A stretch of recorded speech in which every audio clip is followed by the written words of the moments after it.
when you drink your tea,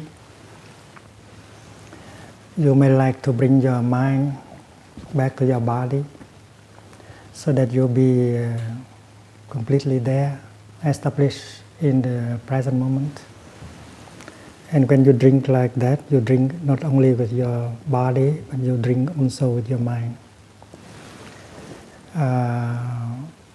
You drink the tea and you are aware that you are drinking the tea. That is mindfulness of drinking. You see? And when you drink your tea in mindfulness, you are really there, and the tea is really there. And that in that moment, there's true life. If your mind is elsewhere, you are not entirely with your tea, you are not there also. So that the act of drinking tea is not life. It's, you behave, you operate like a robot, a machine. The mind is not there. Mindful means you are full of mind. So when you breathe in, and if you know that you are breathing in, that is mindful breathing. And when you breathe mindfully, your mind is back to your body. Mind, body together, you are truly there in the here and the now. You are fully alive, you are fully present. So mindfulness makes you fully alive, fully present. Mindfulness is the kind of energy that allows you to be in the here and the now, so that you can get in touch with life, with the wonders of life that are in you and around you. And if you can get in touch with these wonders of life that are refreshing, healing, nourishing, and you get the nourishment you need, you get the healing that you need. So mindfulness, first of all, is the capacity to be truly there in the here and the now, in order for you to get in touch with the wonders of life, so that you can truly live your life. And when you go back to yourself, you might encounter something that is negative, like your sorrow, your fear, your anger. And mindfulness helps you to have an opportunity to take care of your fear, your anger. The energy of mindfulness may help you to recognize the presence of your fear, your anger, your depression. The energy of mindfulness generated by your mindful breathing can help you to embrace tenderly the fear, the sorrow that is in you, so that you may get a relief. So mindfulness can also help you to take care of yourself when you need to take care. When you go back to yourself, and if you encounter the positive things, and then you can be nourished and healed by these positive things. When mindfulness brings your mind back to your body, and if you encounter some tension, some pain, some sorrow, and then mindfulness will help recognize, embrace tenderly these emotions, these feelings, these pains, so that you will suffer less. And mindfulness, if you practice regularly, will be stronger every day, and will bring more concentration. And with mindfulness and concentration, you can look deeply at what is there, and you can understand deeply the nature of what is there. Maybe your anger, your fear. If you know how to look deeply into the nature of your fear, your anger, you will get the insight into their nature, and that kind of insight will liberate you from your fear, your anger. So mindfulness brings concentration, and mindfulness and concentration bring insight that is liberating. Mindfulness is conscious, curious, unattached, non-judgmental awareness. And it could be awareness of what's happening in the outside world. It could be awareness of what's happening in your body. It could be awareness of your thoughts. It could be awareness of images in consciousness. It could be awareness of emotions. So when you observe without judgment, that's mindfulness. And it's very profound. It's the highest form of human intelligence. Because in the mere observing of yourself, because in a sense you're observing you, your perceptions, your thoughts, your sensations, your images. So the highest form of human intelligence is to be able to observe yourself without judging yourself. And in the mere observation of yourself without judgment is transformation, insight, intuition, creativity, imagination, healing, self-repair, self-organization, homeostasis, the tying in of your biological rhythms to the rhythms of the universe, what we call circadian rhythms and seasonal rhythms. It's healing, basically. It's your essential state. You're a human being, you're not a human doing. It's the idea of just noticing in the present moment without putting words to the experience and just noticing. Then there's the describing practice, which is just to put words on what the experience is. The flower has petals, the petals are red. The smell is sweet.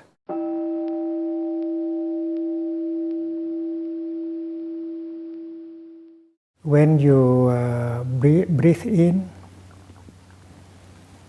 and if you bring your mind, your attention to your in-breath,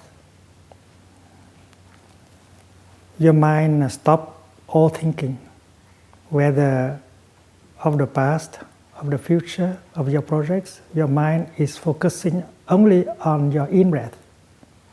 Stopping the thinking helps you. You become your breath, your in-breath.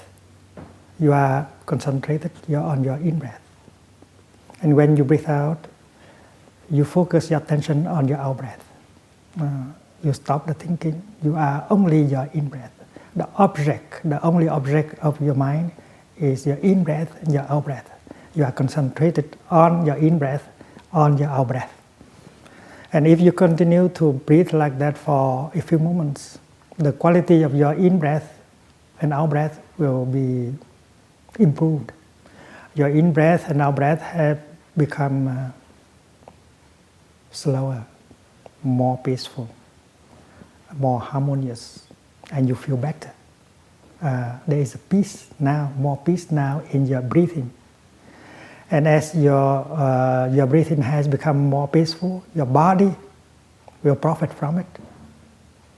There may be a lot of tension and pain in your body, but if your breath has become peaceful, your body will become more peaceful. And the Buddha proposed that when we go back to our body, we should recognize our body as existing. And we may realize that there is tension and pain in our body. So he proposed the exercise, breathing in, I'm aware of my whole body. Breathing out, I release the tension in my body. So to go back to your body, to recognize the presence of your body is a kind of reconciliation. Because you might have not taken good care of your body. You might have worked your body too hard. You have allowed tension and pain to be accumulated into your body.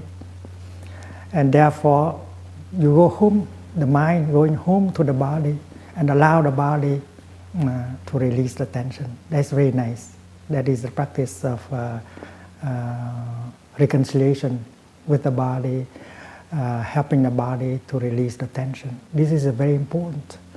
When you have some peace in your breathing, that peace will be extended to your body. And then if you have feelings that are painful, emotions, your mindfulness can help recognize these emotions, these painful feelings, hold them dearly, tenderly, and help you to get a relief. So first of all, you bring your mind back to your body and take care of your body. And your body will have more peace, more relaxation. And then you are in a position to take care of your feelings and your emotions. There are pleasant feelings, there are painful feelings, there are strong emotions that make you suffer.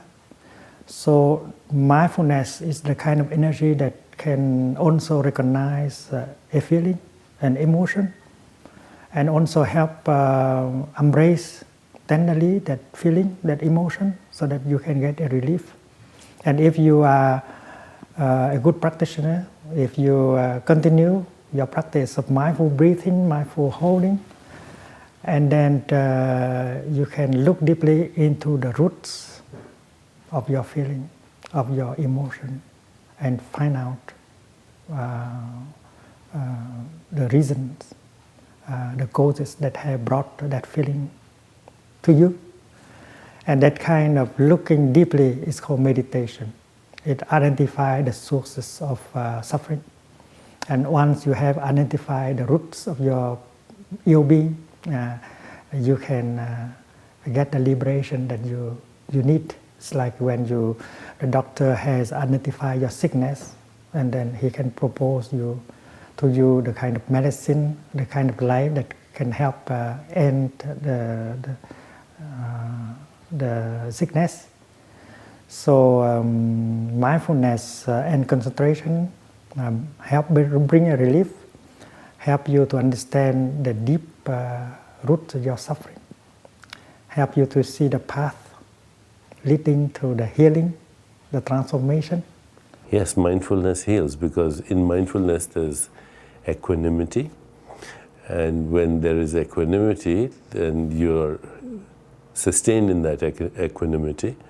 There's joy, and when there's joy and equanimity, there's the birth in that of compassion, and all of those things actually cause your body to go to its essential state, which we call, in medicine, we call it homeostasis, which is self-regulation.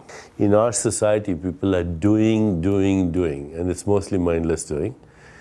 Then, of course, they're thinking a lot, and it's mostly about themselves. There's no creative thinking other than, in the creative fields, but even that is mostly what I call simulated creativity. It's not real creativity. There's very little feeling and there's no being. And mindfulness reverses the whole thing spontaneously. When you're mindful, you're in a state of being. And when you're in a state of being, it spontaneously awakens love and compassion. And when you're there, then it spontaneously unfolds into creativity. And then you do the right thing. Breathe, you are alive. It means nothing. And it means everything. It depends on our state of mind. Because as my brother shared earlier, all of us, we breathe. In the womb, mother breathes for us. And the moment that we are born and we start to cry, that's our first in-breath. And so however old we are right now, we have breathed all our lives. But for most of us, it means nothing because we're not aware of it. There's a breathing center in the brain that takes care of it. And so we do not have to think about it, we do not have to be aware of it, it's done automatically. And so the life that we have also continues. It can continue automatically because the body has an amazing capacity to take care of itself, to regulate itself. And so breathe is something can be very automatic, and to be alive can be something also very automatic for our whole lives. But a person who learns to be aware that he or she is breathing, then it changes everything. And a person learns that he or she is alive, it really changes everything. The health, the mental health and also the physical health. So in that way, the awareness of the body, which is the breath. We start with the breath. We learn to be aware of that. And we learn to touch the changes in the breath, the changes in the breathing patterns. And through that, we learn to be more aware of our body. Like right now, some of us are quite relaxed and some of us are less relaxed. But if we are aware of our breathing, we will be more aware whether we are relaxed or less relaxed. So we are in touch with the body. And when we are aware of our breath, also we are aware of our mind. Because when we have anger, we breathe differently. When we have sadness, worries, we breathe differently.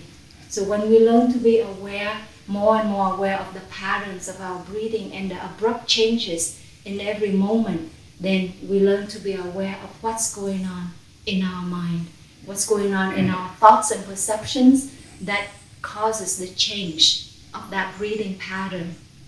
And so it makes life very dynamic, very lively. I actually think that mindfulness should be the centerpiece of psychiatric treatment, because in the West we are so scientifically oriented, so if we put mindfulness to rigorous scientific experimentation, we find that it has ways of working with the mind that calm the mind. And I think that in today's world where everything is a disorder, we're pathologizing everything, that mindfulness has a core and central role in healing.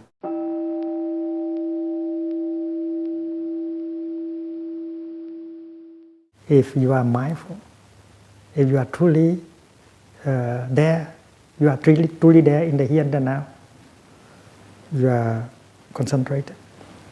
And drinking your tea in mindfulness is spirituality already.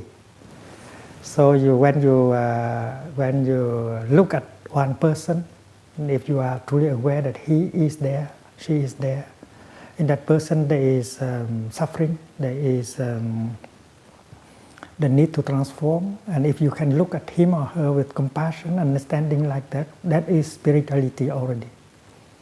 And when you take a step, and if you are aware that you are making a step, that you are that you touch the earth with your foot mindfully, and that is a spiritual act also.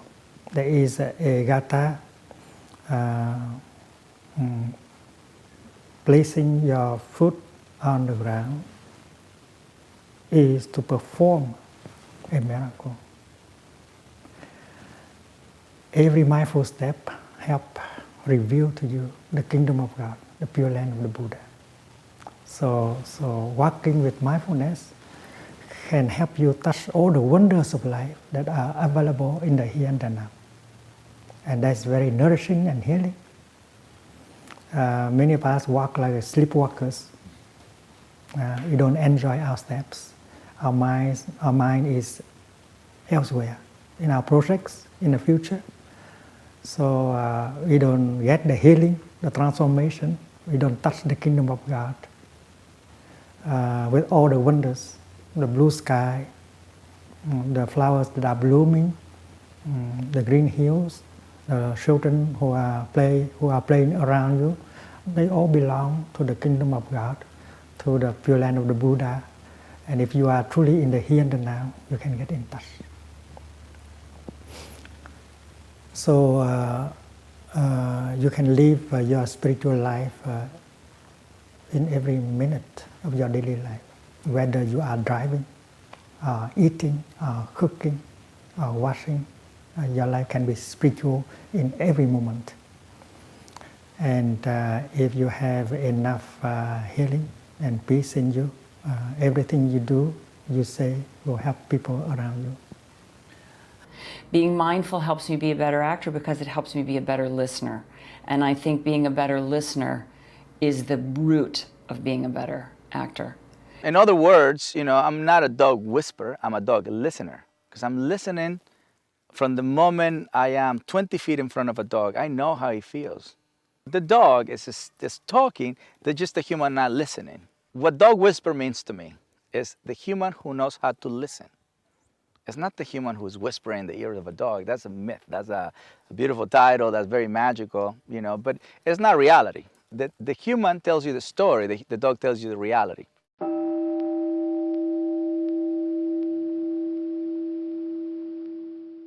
Many people are not capable of being happy in the present moment.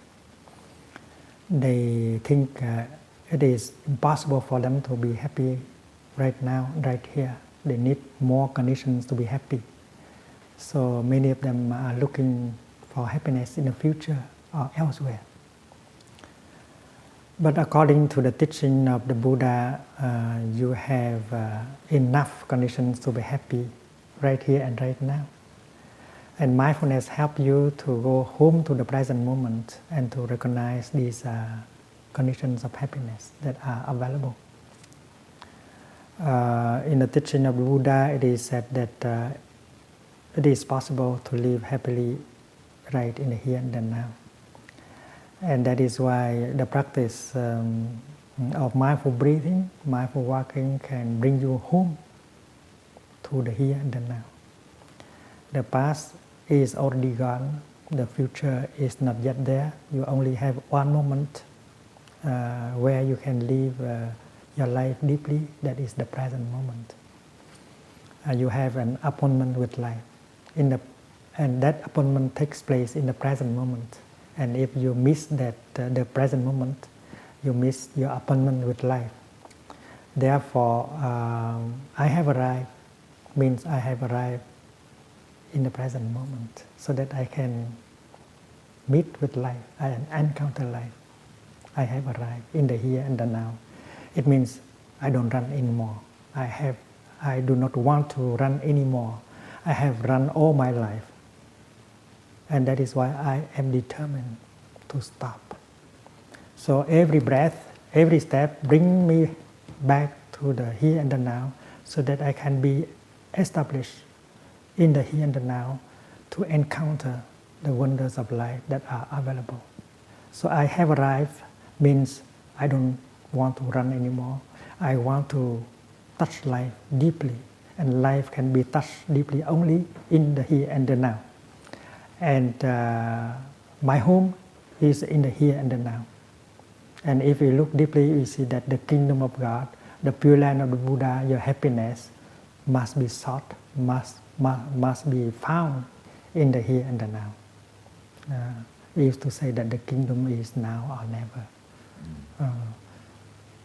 There is no way to happiness. Happiness is the way. You have to find happiness right in the here and the now. So I have arrived. I am home. It means that I am fully established in the present moment. I am truly alive. I am truly fully present. And that is not a statement, that is a practice. You breathe in such a way, you walk in such a way that every breath, every step brings you home to the here and the now. And you are free from your worries, from your despair, from your regret.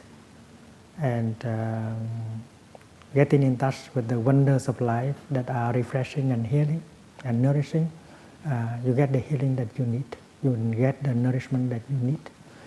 And after that, you can be helpful to the people around you. Recently, there's some research on meditation, and I'm sure it applies to mindfulness as well, is that it increases the level of an enzyme called telomerase. Telomerase influences the length of little telomeres, which are like buttons at the end of your shoelaces, like your chromosomes have these buttons similar to that. As we get older, these buttons, or they're called telomeres, they start to fray, and then when they start to fray to a certain level, that's biological death. And you measure the biological clock through the length of telomeres. Now, just a few months ago, there was a study that was done by scientists here in California, One of the authors of the study is the woman who won the Nobel Prize for discovering telomerase. And they showed that within 3 to 4 months of meditative practice, mindfulness, you increase telomerase. So you're changing your biological clock. The first benefit is you are a happy person. And when I order the water tap, I'm happy. And when I handle a piece of bread, I do not need to think anything. Oh, it's come from the sky, the good rain, the good farmer, the good harvest, a lot of love, a lot of care. I live the present moment, but I taste the whole universe in that wonderful way of, and I'm happy. Would I say animals are more mindfully than humans? A horse, a cat, a dolphin, a dog will know exactly how you feel, regardless how different they are as a species. Energy is a universal language that all animals have the capability to be mindfully aware. If one has a spiritual radiance about him, you sense it. You sense it in the eyes, you sense it in the demeanor, and that person can generally lift up the spirits of the people around him. That's what's remarkable all over the world, everywhere I've gone.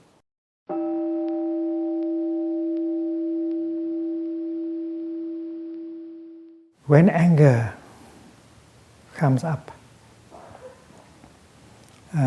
you feel you suffer. And if you allow anger to possess you, to overwhelm you, you will act or say things that will create suffering. When anger comes up, if you don't practice, you suffer and you make people around you suffer. And if you are a practitioner, you know what to do when anger is coming up. You go back to your breathing, you practice mindful breathing, you generate the energy of mindfulness, and with that energy of mindfulness, you recognize that anger is in you. Breathing in, I know anger is in me. Breathing out, I'm taking good care of my anger. I'm holding it peacefully. And the energy of mindfulness, embracing the energy of anger. Although the energy of anger is still there, but you are much safer because mindfulness is also there. Mindfulness tells you that anger, while you are angry, it's not good to say anything or to do anything. It may cause damage. So you just continue to practice mindful breathing, mindful walking, so that you can take care of your anger and you get a relief. And if you practice looking more deeply, you will see the roots of your anger. And the cause of your suffering might be in you, not in the other person.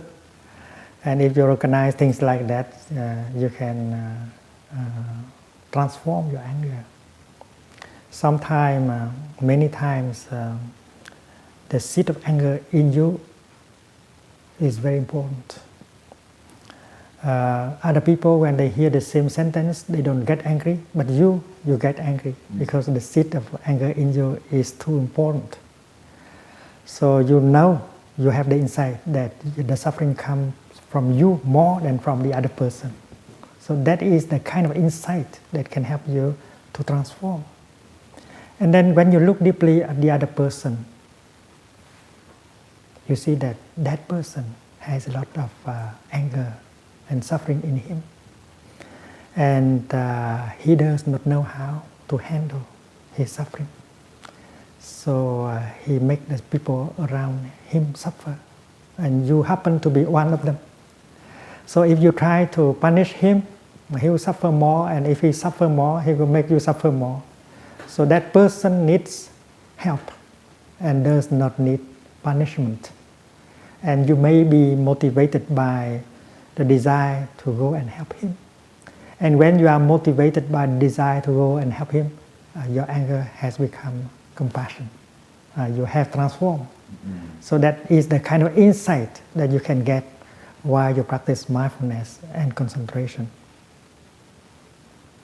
The human brain is a very fascinating 3-pound soft jello-like organ inside the skull, which is more complicated than anything else in the universe. We have 3 parts to our brain. The first part of the brain is called the midbrain. It's also called the reptilian brain. The reptilian brain evolved 300 million years ago. And the reason it's called the reptilian brain is that when you go next to a reptile and you either make a sudden movement or a sudden noise, if you're very close, the reptile will attack you. If you're a little further away, it will slither away. This is the beginning of what we call the fight or flight response. And this then becomes, in our society, the stress response. You know, you're not trying to save yourself from a saber-toothed tiger, but somebody blows the horn at you, or somebody says something that triggers an old hurt, or pushes your buttons, and you attack.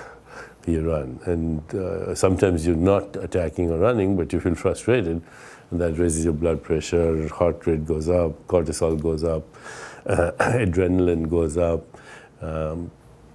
Stress is linked to almost every major epidemic of civilization, whether it is cancer or heart disease or infections or premature aging, sudden death from cardiovascular illness, all linked to stress. And this is what the stress is, the midbrain reacting as it has done for 300 million years.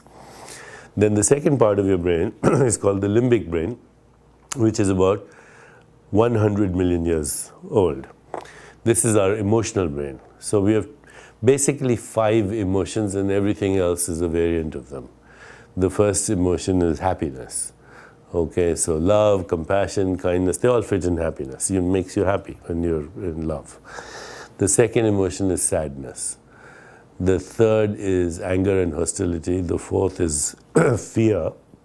The fifth is shame and what do you call guilt. And every other emotion, disgust, jealousy, is a variant of these. Now it turns out that when you're happy, and this happens only in mammals. Reptiles don't have an emotional life. Okay, but mammals, all mammals form social groups. All mammals nurture their young. Believe it or not, all mammals sing. Okay, all mammals play. And this is the experience of what we call love that occurs immediately after a child is born and even in the anticipation of a child. And it turns out that our feedback loops, self-repair mechanisms in the body, are matured and come into existence as a result of the experience of love. If we don't have that, attention, affection, appreciation, cooing, cuddling, kissing, touching, the dance between an adult and a child, which is eye movements, facial expressions, body language, voice tone. A child doesn't understand rational language, but understands that language from day one. Okay, and that is responsible for the maturation of self-repair mechanisms and self-regulation. If you're deprived of that, you will be a sick adult. You know, when you grow up, everything will be affected because the self-repair is linked to hormone levels, body temperature regulation, autonomic responses, everything that keeps the body healthy. That's our limbic brain. Most people have dysfunctional limbic systems in that they're resentful or angry about the past, they're anticipating something, fear in the future, they have shame and guilt about things that they regret they shouldn't have done. And as a result, you know, their biological systems are totally disrupted. But on the other hand, when you have what the Buddhists call loving kindness, joy, peace of mind, and compassion, the Buddhists call them divine attributes, in that state, your body is the best it could possibly be. Okay? So that's your limbic brain. And then you have this cortical brain, which is huge, which is only 4 million years old. The cortical brain houses rationality. It's also responsible for orchestrating intention, you know, and it seems this is the place we use for imagination and insight and intuition and creativity. Now here's the secret in mindfulness, what you can learn to do, and this is proven scientifically. You can totally override your midbrain. So a person like Thich Nhat Hanh, for example, for all practical purposes, his midbrain is no longer functioning. You can't get him to be angry or feel hostility or resentful. He's quietened it, okay, through mindfulness practice. And if you stay in that mindfulness practice, you feel so connected that spontaneously your limbic system starts to get activated, so you nurture only healthy emotions like love, compassion, joy, etc., that come from that place of equanimity. So you're using your cortical brain to, first of all, override the detrimental, destructive tendencies of the midbrain, which is no longer relevant in a modern society. And you are also activating the limbic brain for nurturing relationships. You're literally rewiring your nervous system. In neuroscience, we say neurons that fire together, wire together. You're an intelligent human being who has subdued their reptilian brain, who knows how to activate their limbic brain, who knows how to self-repair and heal, who has more intuition, insight, imagination, creativity, and choice-making. It's a new evolution of the human species. Imagine a situation where your day was going fine, someone looked at you in a way that you imagined was attacking, accusatory, or judgmental, and you get angry. Now, whereas in the past you might have become very angry and dysregulated and done behaviors that got you into more trouble, whether it's drugs or alcohol or whatever it is, what you do with mindfulness is you pay attention to what is in this present moment. What happened? Describe what happened. The person looked at me from the side of their face. They seem to have a frown. Whatever it is that you're describing what is, not what you imagine it to be.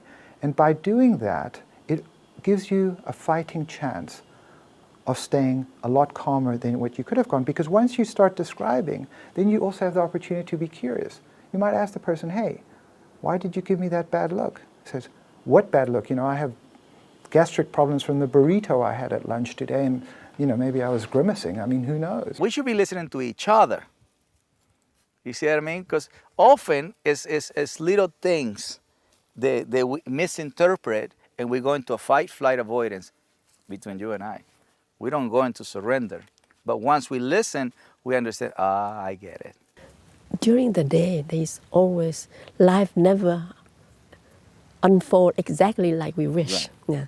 And so we have to expect that when people promise something, they don't do it. And it's normal that we feel irritated. But we feel irritated, we say that when I'm irritated, I do not fulfill my task in the best way. So I go back to my in-breath and out-breath and calming and relaxing and say that I will deal with it. So you note that unsatisfied thing. And you do other things who make you not irritate first. You come back. You will come back. But while you do the other job profoundly, the other things will settle a little bit. And then sometime during your work, the second work have nothing to do with the first work, it make you irritate. Second work, mindfully, suddenly there is an insight because your irritation send the messenger into your store consciousness. It means the deep part of yourself, your unconscious. That person is always like that. He has that qualities, he has that weakness. So suddenly you remember that to handle that situation, you have to touch that point in order to help him to change or help her to change. So, and then you go back to your work, you say that I don't handle yet. You're listening to the outcome, not the fundamentals. So it's fundamentals, technique, and outcome. Most of the people see is aggression. I see before aggression. Therefore, I can prevent aggression. Just take those 3 seconds when you walk into a room, when you walk into any new situation. And that helps me quite a bit because we're taking in so much that I find if I just don't just blow through everything and I take those 3 seconds, or I get a new situation, if I will find that I have that intuitive notion, and if I just hit it there for a second, I've got the information that I need to handle each given situation. That it's been put before me, and I have it in my head account. I've been given that information already. I've seen it somewhere. I have it in my mind. I've been prepared for the things that are befalling me. I'm actually ready. You almost see it before it happens. You can see it coming. It's like if you would see like a tsunami. You see the wave far out in the ocean. It's like it's slow motion. Ah, there's the wave.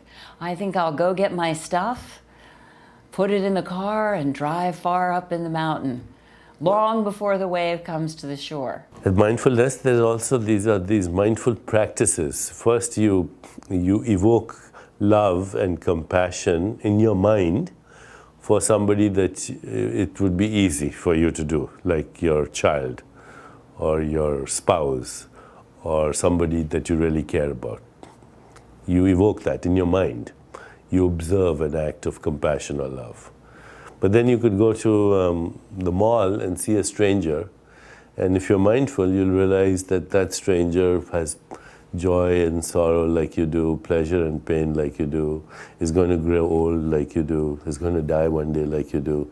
And when you do that, you have compassion for that human being because he's just like you.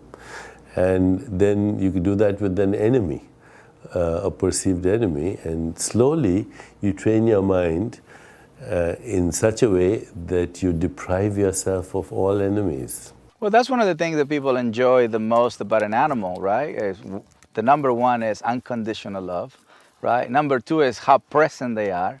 Number three is they live in the moment. Number four is they're the master of forgiving. How many times human makes mistakes? Every single day. How often the dog forgive them? Every single day. One of the best goals of Buddhism is to take negative energy and make it positive.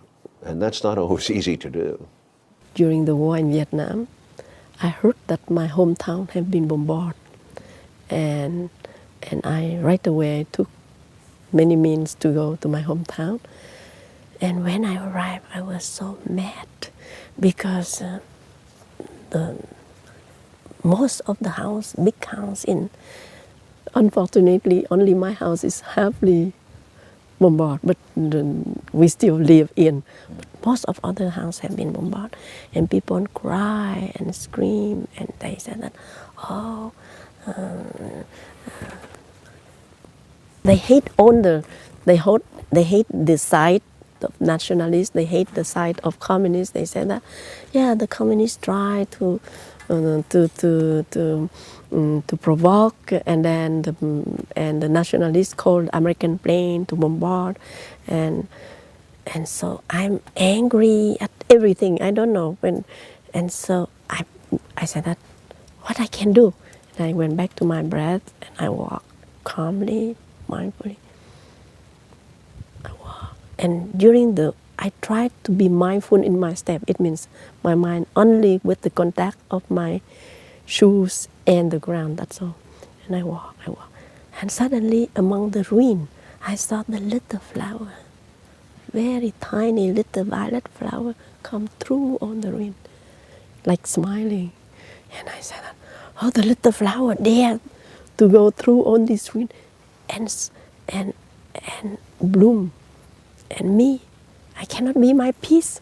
And then I calm myself. And I look around and I try to see positive things. I see that there are people who try their best to do something to help those who are wounded, those who are still bury something. And then, so there are people who make rice bowl to go and distribute to those who have nothing. There are those who carry, because the bombard is gone already. And so I feel that I see many bodhisattvas, it means many great beings who are not angry like me and want to shout, but they try to help to do a number of things. So that is thanks to the going to my peace, that I can see many wonderful things.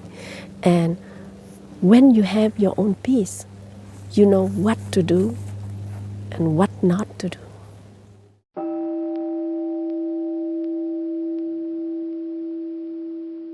First of all, you have to recognize that fear is in you. Most of people try to forget.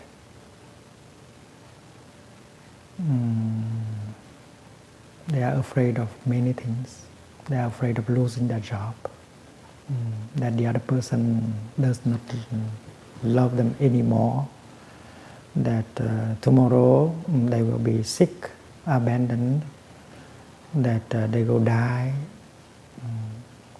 things like that. And they don't want to think about these things. They get busy in order to forget.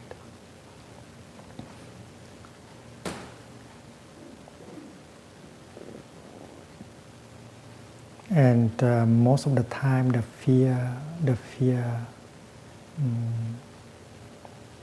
does not have a foundation. They are afraid of things that do not exist. And that is why they need to look deeply. Or they may need a friend to tell them that their fear has no foundation, so that they can recognize the nature of their fear and get liberated. There is a wonderful practice in Buddhism that is very helpful for us to reduce our suffering. That is the practice of avoiding the second arrow. When someone is hit by an arrow, that person suffers, of course. But if a second arrow comes and strikes him or her exactly at the same spot, the pain will be many times more intense. And that is why it's very helpful to avoid the second arrow. And the Buddha said that sometimes something happens to your body, to your mind. You suffer. But if you get angry at it, if you worry too much about it, you will magnify the pain into 100 times. If you imagine too much, if you don't know the reality of your pain, and then you will suffer 10 times more or 100 times more. So that kind of anger, that kind of imagination, that kind of fear intensify your pain by 10 times, 100 times more. That is the second arrow, you see. So fear can make you suffer much more. And fear is based on ignorance. And that is why looking deeply helps you to have the insight that can dissipate, remove your ignorance. And a teacher or a friend can help you to see that your fear has no foundation. I grew up on a farm, number one. I grew up with a philosophy of never work against Mother Nature. Always make sure you, human, gain their trust, respect them. They're going to give you a beautiful gift called loyalty. So once you grew up with those two sentences, this is what you become, right? You live a philosophy, you live a lifestyle that triggers an energy in you, right? Well, in the animal world, this is very attractive, you know, to be calm from within. Because animals' biggest goal is the family and the harmony. To be part of a family and to live a harmonious life. Once you study human, that's not his goal. His goal is fame, his goal is money, his goal is a degree. My clients are Harvard graduate, but they can't walk a Chihuahua. Whether you have a psychological reason or whether you have a spiritual thing, it is undeniable that stress is taking a massive toll on this country, how we think about each other, and that by bringing mindful practice back, an ancient practice that was always there, the wisdom to use it was always there, back into our lives, we begin to have a much healthier and holistic way of approaching stress, and in fact, bring a stillness and contentment to our life that is more profound than any quick hit. We do things the way we do because we're not aware. So then it's just a pattern. It's just you go out every Friday night or things like that, but it becomes very boring. But you still go because what else do you do? So I share with teenagers that, be aware of what's going on. And when you have that sense of calmness, it's actually very attractive to others. When you are calm and composed and you seem to be at ease with yourself, other guys will come and ask you. Or you have enough confidence to go and ask a guy to dance. So that's a little tip I share with the young people. I think people can have these things happen just because you need some help. You need some way to balance your life. For me, this mindfulness, this way to be responsible, this way to be respectful to yourself and others, this way to find a quiet journey when the world just seems too chaotic and when things are happening to you and you think, I just don't know how I can handle all of these things. It's going to be a balance.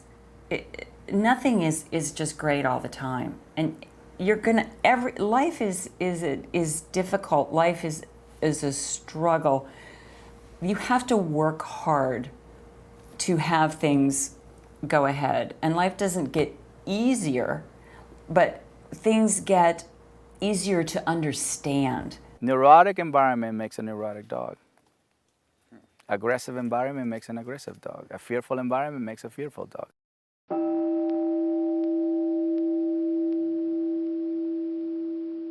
For those of us who have looked deeply into the nature of sickness, of death, of old age, well, we can also transcend our fear. Because looking deeply, we can see that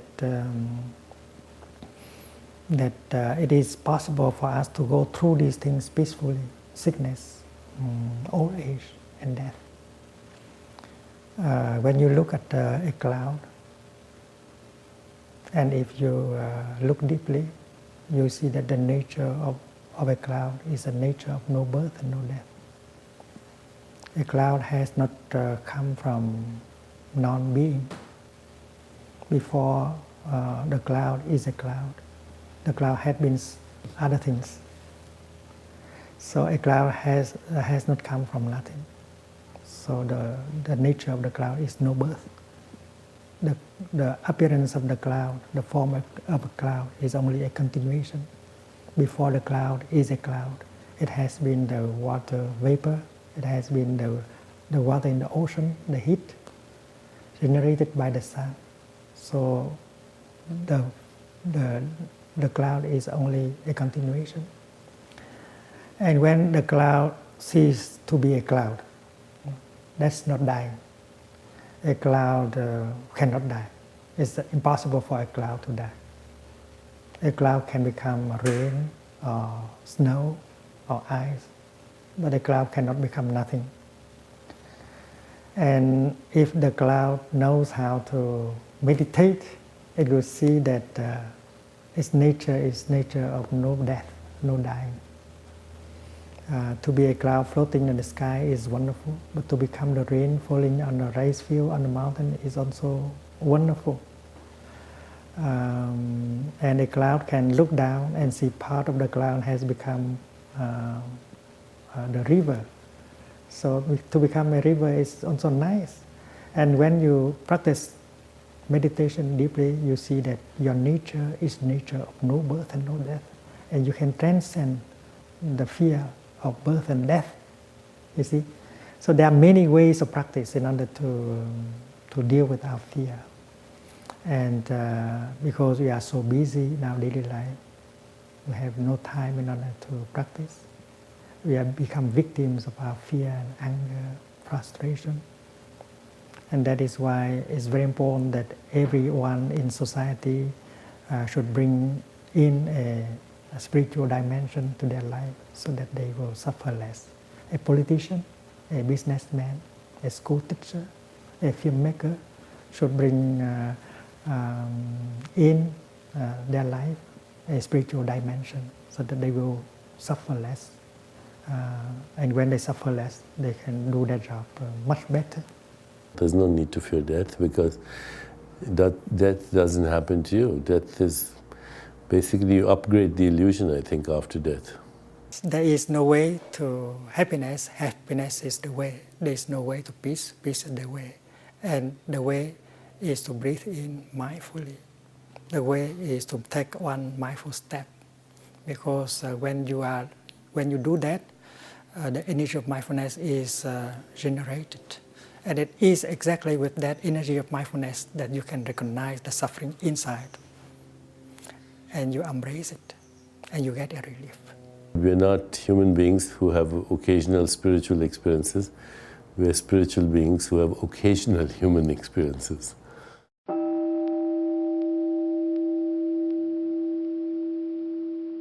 If you don't have peace, you cannot offer peace. If you don't have calm, you cannot offer calm.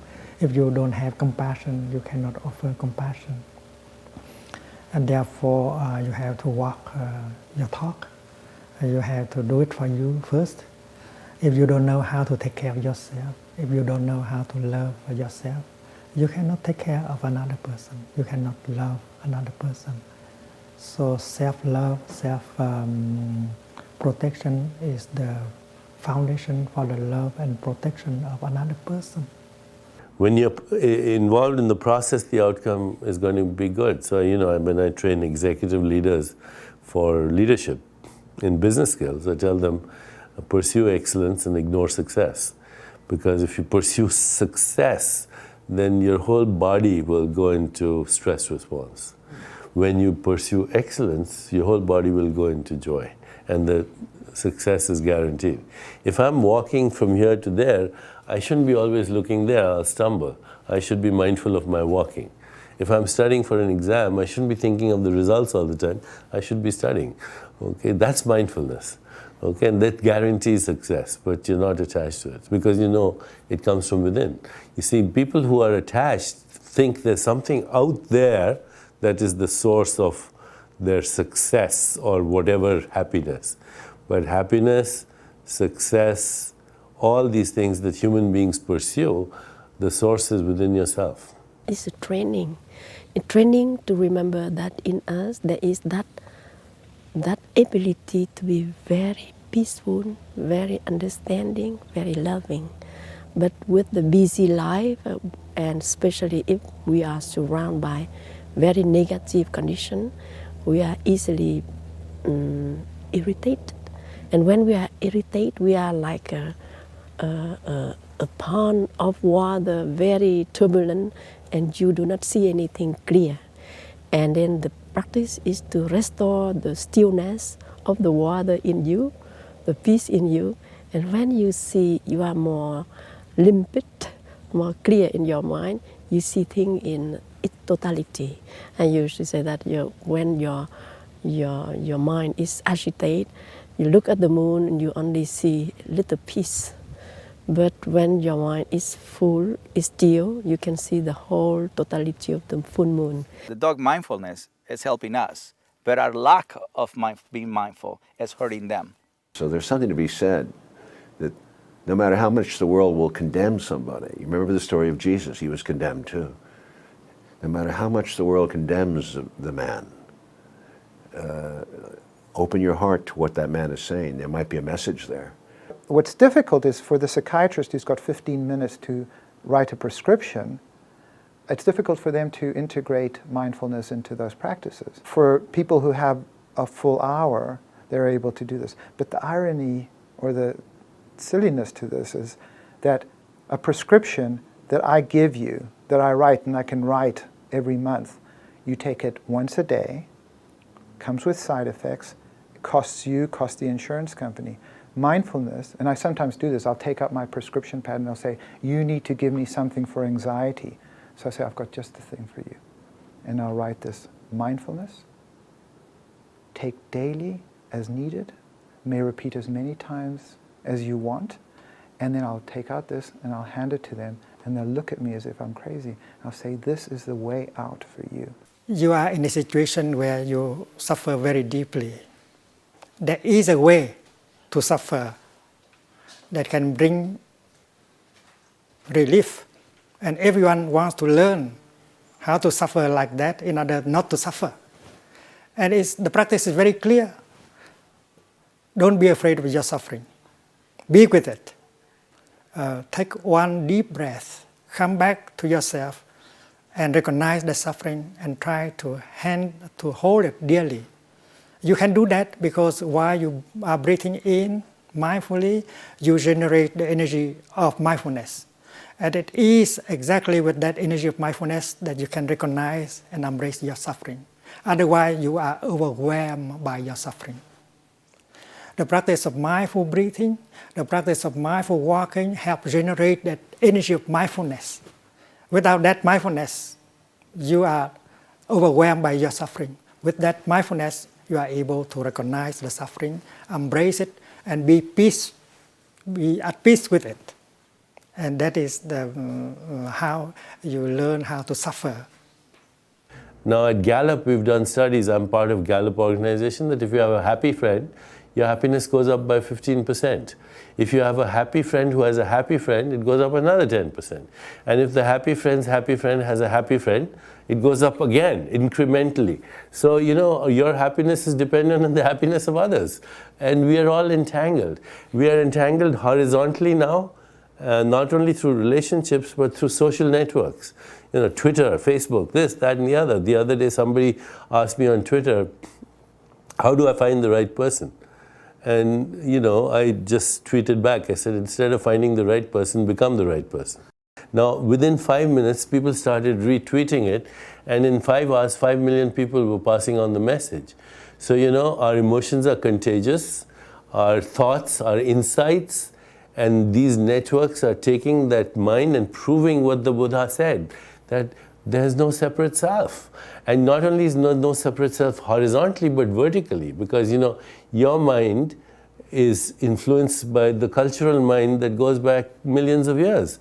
So vertically, we exchange meaning through each other horizontally, through relationships, and these days through social networks, but vertically through culture and history.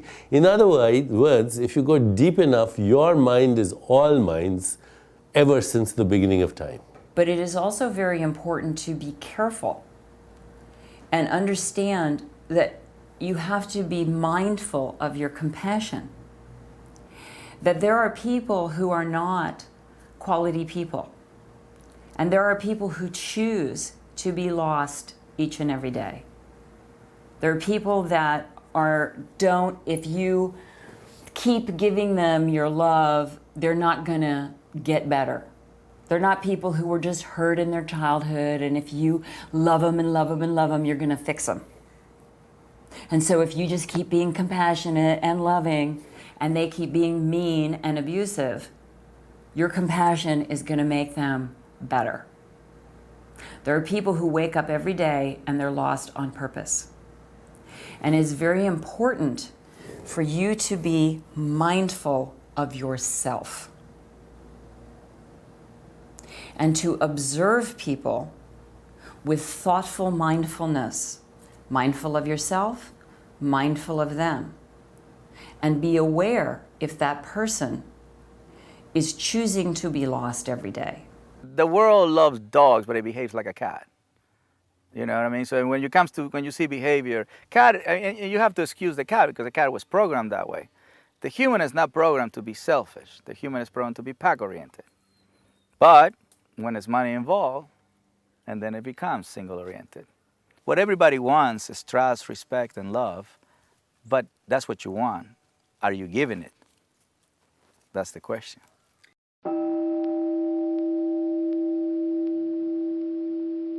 There are people who just do that.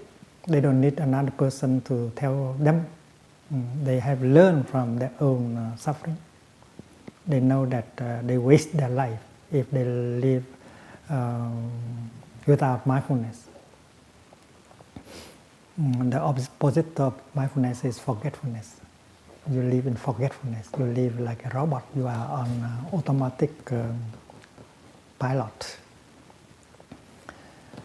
And there are those of us who need a friend in order to learn how to live mindfully by watching that friend, walking, sitting, drinking his tea, something like that. Everyone has the capacity of being mindful. You can drink your tea mindfully. You can drive your car mindfully. Only your mindfulness lasts just 1 or 2 seconds. So if you train yourself, and then you can be mindful for longer times. And when you are mindful, you enjoy more. You are truly there, and you live more deeply every moment of your daily life. And that's not hard work. That's very pleasant.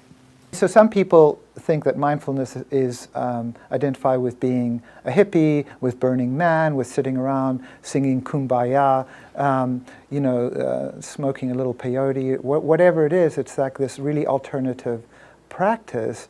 But in reality, mindfulness is being practiced in Ivy League schools, at all the major universities, and a lot of therapists and psychologists are doing it themselves, although you wouldn't know about it because they're not talking about it.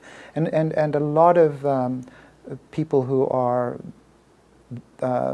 serious members of society that were very respected, who wouldn't be connected with desert-dwelling, peyote-smoking hippie, are doing mindfulness. It's a reckoning with yourself every day, which is essentially a solitude. And a solitude that's disciplined in the sense that you have to, when you wander off into the clouds of thoughts that you have, you gently return to the center. Everyone can do it. A Buddhist can do it, a non-Buddhist can do it, a Christian, a Jew, a communist, everyone can do it. Life is simple, we make it complicated. I think if you start with, say, mindful awareness of breath as a lifestyle, it soon becomes a meditative experience living. The only way to do it is to practice. And it is true, like with any other skill, with any other practice, that the more you do it, the better you get at it. And the more efficient it becomes, and the easier it is to do. No matter what the situation in the world, you can breathe through it. And the breath is the link between the body and the mind. And thanks to the breath, you go back and you pay attention only to the in-breath, the air which is entering into your lung. And you calm. Breathing out, you relax. You calm. You relax when you do it for a while. And then you touch slowly your peace. And when you have that peace, you start to think. And you start to speak or act. So that is the key point for those who practice mindfulness. The breathing in should be pleasant. If you don't feel pleasure when you breathe in, you are not really practicing correctly. In the beginning, you might just focus your attention to your in-breath. Your in-breath might be short, not very peaceful, but you allow it to be like that. You just allow yourself to breathe in and to become aware of your in-breath. And if you continue like that, your in-breath and out-breath will become deeper, more harmonious, more peaceful by itself alone. That is the miracle of the practice. And when your in-breath and out-breath has become a little bit deeper, slower, more peaceful, your body will profit from it. the stress, the tension in your body will be reduced because you know how to breathe in peacefully and with harmony. And also, even if you have a painful feeling or a painful emotion within yourself, the mindful breathing, the peaceful breathing will help you to suffer less right away. When I wake up, I train myself to see that I have 24 hours to live deeply. It doesn't mean that my day is only wonderful. I have many stressful things to do, but I said that I vow to make my days more relaxing. Even I have a lot of expiring date project to finish, but I have to do that in order to remind myself that is the first act. Then I go start to stand up and walk, and I walk mindfully. That is training. It's not easy. I don't see a dog as a student, I see a dog as a teacher. What the human have to do is to humble himself and learn from an animal. Because the human always wants to teach the animal. For a businessman, walking from one building to another, he might enjoy every step he makes. He has to make a decision, of course. But while walking, he might like to enjoy every step that he makes. And if he get the peace, the joy while walking, when he arrives, he's fresh and he can make a better decision. Quiet doesn't mean calm. He's sitting down, which a lot of people interpret as he's calm. No, quiet and calm is two different things. A lot of people say, I am calm, Caesar. They're quiet. This is calm. Not calm, calm. With mindfulness practice and meditation, you can turn on the good genes and turn off the bad genes. There are about 500 genes, 400 to 500 genes that influence things like inflammation, autoimmune illnesses, heart disease, and certain types of cancer. Within 4 months, you can turn on the good ones and turn off the bad ones through the following things: good sleep, meditation, mindfulness, exercise, healthy relationships, and a reasonably good diet, which means not eating anything that comes in a can or has a label. So that is genetic indeterminism, which means regulating your own genes. And then neuroplasticity, when you change your brain structure through mindful practices, you're going through the genes. You know, when neurons that wire together, you're laying down new proteins. In order to lay down new proteins, you've got to go through DNA, you've got to go through what is called transcription and translation. So you're actually turning on genes to do that. I have said that there are people who learn from themselves, from their own suffering. And there are those who can learn from a friend, from a teacher. We have to learn. There are those who read books and know how to do it by themselves. There are those who need to go to a teacher or to a group of friends. We have to learn. And the best thing you might offer, best gift you can make to a friend may be to tell him or to tell her how to live his or her life more deeply, more mindfully.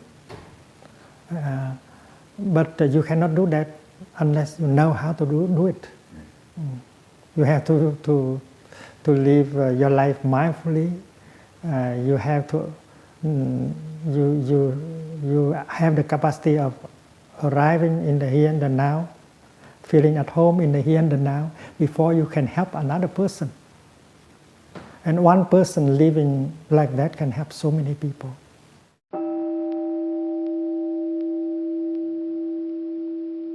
So how do we then begin to integrate mindfulness?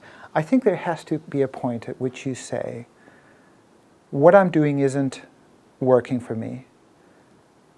The other solutions, talking to my friends, isn't working for me if it isn't. And so I now need to do something else. The problem is that for a lot of Westerners that are so used to very rapid results, where everything is I want this now. The practice of mindfulness can sometimes take much longer than a pill does. So certainly a line of cocaine or or a shot of heroin or a drug is going to make you feel better much quicker. At the end of the day, though, is that the aftermath of that line of cocaine and the heroin is tremendous unhappiness. So it's a short-term solution to a long-term problem. It's biologically ingrained in us to live in a way that is of the least resistance, the way that is easiest and also just safest. Like our ancestors, animals, first human beings, when they lived in a cage, the most important thing was to survive, to be safe. So we developed instincts that helped us. If we hear a noise, we will have a fight or flight response immediately. Or we see something, we immediately categorize it so that we can make a very quick decision whether it is something safe or something unsafe. So that was developed very early in our history as living beings. And so that's much more ingrained. The capacity to be aware, the capacity to recognize, those are much more developed, and they have been developed much later in our history, especially the evolutionary of human beings, of the Homo sapiens.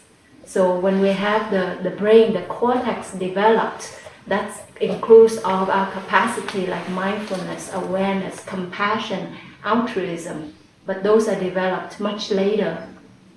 So for us, we live with our instincts, and that's easier and it's quicker. We can make quick decisions, and that's why I was sharing later that life can be very monotonous, because we look at something, we immediately make a conclusion. Oh, it's a tree, it's an animal, it's that friend, or that's my wife or something, and we make that decision immediately, and so then it's over. The brain doesn't process anymore. We don't see the situation, the person anymore. The brain shuts down and look for another new stimulus. You see, but learning to be mindful, it takes more work, because it takes us to still the mind, to quiet the mind, so that the brain doesn't just make a top-down control, a top-down decision to say that is that, but we keep the mind quiet so that we continue to process that stimulus, that person, that maybe our wife, our children, ourselves, our feelings, our body. The brain continues to be in touch with that in a new way. We call the beginner's mind. We are in touch with it new every moment. And it is a mental training. We have that capacity within us, but the other capacity of relying on our instincts, that's much more ingrained and much easier and quicker. People have been bamboozled and hypnotized into hard work, exacting plans, driving ambition, which is the perfect recipe for failure. Okay, it's part of the, Judeo-Christian ethic. Work hard, make plans, be ambitious, beat the other guy, etc. And it's the perfect recipe for failure, because even when you get there, you won't be a happy person. But it's an explanation of what's the difference between happiness and pleasure. And pleasure is the thing that you do, and you get it right now, and it's all great right that second, and happiness is the choice that you make that sustains. And I really think it gets really simple to pick, If I have 3 martinis, I'm gonna get a great big buzz, and I'm gonna feel really crappy tomorrow.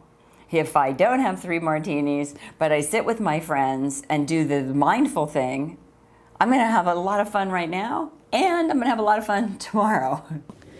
My mind is with my step, and then when I enter into the washroom, I open the water tap to clean my face, but my mind is with the water tap, and when I open the water, I see the water, and then sometimes my mind is so deep that I see something that usually if my mind is not there, I do not see, like the water. Our ancestors do not have water in our washroom like that. They have to go far and pick up the water, and in some area there are very little water, and here the water flow clean, and I only switch the water tap. In the left side it will be cold water, and the right side will be hot water, and it's so wonderful. And so I feel that, oh, all the wisdom of many generations of previous generation, the plumber, the engineer, to bring that wonderful water, hot water. In the cold winter, I have so warm hot water. I cannot take it for granted. When I see deeply like that, I'm so happy. The bottom line is that mindfulness is a cleaner, side effect-free way to longer-term mental health, stability, way of being than any of these other short-term solutions that come with side effects. You have the potential for greatness. You're a field of infinite possibilities. Your intentions are very powerful. You have infinite creativity, and you're connected to all that exists, not only now, but in the past and in the future. You are the immeasurable potential of all that was, all that is, and all that will ever be.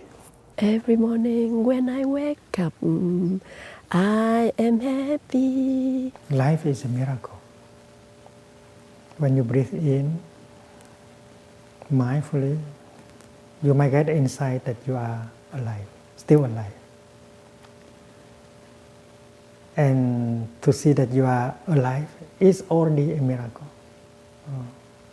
A person who is already dead cannot breathe in anymore, cannot take another step anymore. So when you breathe in mindfully, or when you make a step mindfully, you realize the miracle of being alive. And that miracle can happen in every moment.